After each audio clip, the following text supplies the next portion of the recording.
நினைவே திரும்பாம ரொம்ப நாள் கோமாவுல இருந்த பெத்த புள்ள கூட என் கண்ணுக்கு தெரியலன்னு நடிகை கண்ணீரோட ஒரு பேட்டி கொடுத்திருக்காங்க.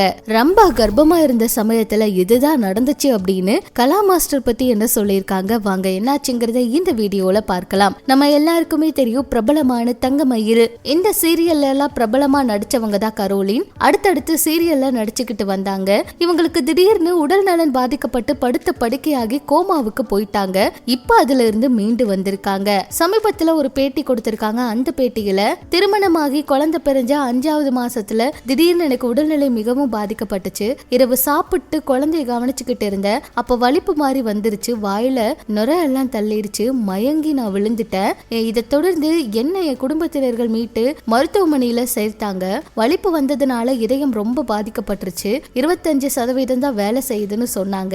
அது மட்டும் இல்லாம தொடர்ந்து மூளையில வலிப்பு வந்துட்டே இருந்ததுனால கோமா நிலைக்கு போயிட்டேன். கோமாவிலேயே 16 நாள் நான் அந்த நேரத்துல என்ன நடந்துச்சு, யாரு கூட எனக்கு எதுவுமே தெரியாது. ஐசியூல வென்டிலேட்டர்ல சிகிச்சை கொடுக்கறதுக்காக ஒரு நாளைக்கு 40,000 ரூபாய் செலவாச்சு. இதனால கையில இருந்த நகை பணம்னு எல்லாமே போயிருச்சு. இது எல்லாமே வித்து தான் என்ன பார்த்தாங்க.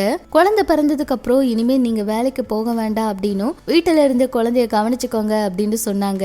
கடைசியில எனக்கு இப்படி ஆகும்னு நான் கனவுல கூட நினைக்கல. கிட்டத்தட்ட 9 மாதம் ராமச்சந்திரா மருத்துவமனையில ஐசியூல இருந்தேன். அதுக்கப்புறம் தான் நான் வீட்டுக்கு வந்தேன். வீட்டிலையும் படுத்த படுக்கையா இருந்தேன். என்னுடைய சிகிச்சைக்கு மட்டும் 32 லட்சம் ரூபாய் செலவாச்சு. ஆனா அந்த நேரத்துல என்ன நடந்துச்சு ஏது நடந்துச்சுன்னு எனக்கு தெரியாது. கோமாவுல இருந்து நினைவு திரும்பினதும் 6 வருஷத்துல என் வாழ்க்கையில நடந்தது எதுவுமே எனக்கு ஞாபகம் இல்ல. கணவன், குழந்தை, மாமனார், மாமியார்னு எல்லாமே மறந்தேன். பெத்த குழந்தைய கூட எனக்கு யாருன்னு தெரியல. அப்புறம் போட்டோவை காட்டி தான் எனக்கு திருமணமானதும் குழந்தை பிறந்ததும் தெரிஞ்சது. இப்படி ஒரு நிலைமை எதிர்க்கு கூட வரவே கூடாது அப்படின்னு பேசியிருக்காங்க. ஆனா அவங்க சொன்ன விஷயம் உண்மையா ரொம்பவே அதிர்ச்சியா தாங்க இருந்துச்சு.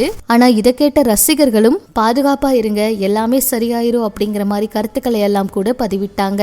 இப்படி இது ஒரு பக்கம் இருக்க, நிறைமாத கர்ப்பிணியா இருந்தப்ப கலா மாஸ்டர் என் கூட இருந்தாங்க அப்படின்னு ரொம்ப அவங்க என்ன சொல்லியிருக்காங்கன்னு தெரியுமா? எனக்கு டான்ஸ் சொல்லி கொடுத்தது, வணக்கம் சொல்லி கொடுத்தது எல்லாம் கலா மாஸ்டர் தான். அவங்களை நான் முதல்ல ஊட்டியில ஒரு படப்பிடிப்பதான் பார்த்தேன். அப்ப நாள்ல 5 பாடல்கள் எடுக்க வேண்டி இருந்துச்சு. அதுவும் ஒவ்வொரு பாட்டுக்கும் நான் ட்ரெஸ் மாத்திக்கிட்டே இருக்கணும். நான் பயந்துட்டேன். அந்த காலத்துல கேரவன் இல்ல, கார்ல துணியை பிடிச்சுக்கிட்டு உடைய மாத்தணும். அப்படி இருந்தப்ப 4 நாட்கள்ல 5 பாடல்கள் எடுத்த ஒரே டான்ஸ் மாஸ்டர் இவங்க தான். மற்ற நடன இயக்குனர்கள் இது வேணும் அப்படின்னு கேட்டு தயாரிப்பாளர்களை கஷ்டப்படுத்துவதை நான் பார்த்திருக்கேன். ஆனா அவங்க அப்படியெல்லாம் கிடையவே கிடையாது. தனக்காக எந்த விஷயத்த செய்ய வேணும் அப்படிங்கறத இவங்க நினைச்சுக்கவே மாட்டாங்க. குடும்பத்துக்காக பல விஷயங்களை செய்வாங்க. கலா மாஸ்டர் ஒரு இரும்பு பெண்மணின்னு சொல்லலாம். டாஸ்க் கொடுத்தா அதுக்காக உயிரையே கொடுத்து உழைப்பாங்க.